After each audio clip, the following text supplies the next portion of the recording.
একটা দাম্পত্য জীবনে একটা ক্রাইসিসের মধ্য দিয়ে যাচ্ছি।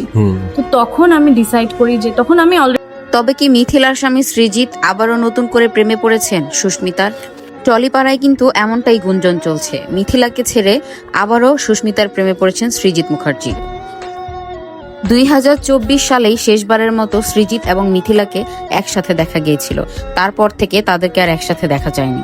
সোশ্যাল মিডিয়া প্ল্যাটফর্ম লাইক ইউটিউবের বিভিন্ন জায়গায় বলে যে সৃজিত ভাইয়ের সাথে নাকি আপনার সংসারটা একদম ভেঙেই গেল। প্রত্যেকবার তার স্বামীর সাথে তার সম্পর্ক নিয়ে প্রশ্ন করলে সে প্রশ্নটা এড়িয়ে যায়।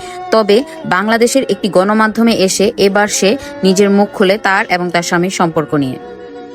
সঞ্চালক তাকে প্রশ্ন করেন, গুঞ্জন উঠেছে আপনার সাথে আপনার স্বামীর বিচ্ছেদ হয়ে গিয়েছে, সৃজিত মুখার্জি এখন আর আপনার স্বামী নয়। এমন প্রশ্নের জবাবে মিথিলা বলেন, আমার পাসপোর্টে স্বামী হিসাবে এখনও সৃজিত মুখার্জির নামে রয়ে গেছে। সুতরাং মিথিলার কথা অনুযায়ী বোঝা যাচ্ছে কাগজে কলমে এখনও তারা হাজব্যান্ড ওয়াইফ, কিন্তু তাদের সম্পর্কের সমীকরণ বলছে অন্য কথা।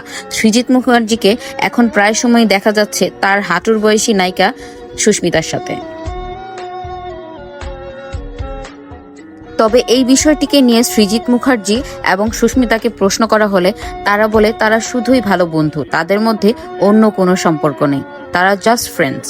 কি বলবো, আমরা খুব ভালো বন্ধু, we are really good friends, close friends. So তার থেকে বেশি আর আমি কি বলবো, এবার যে যা লিখছে আমার কিছু বলার নেই।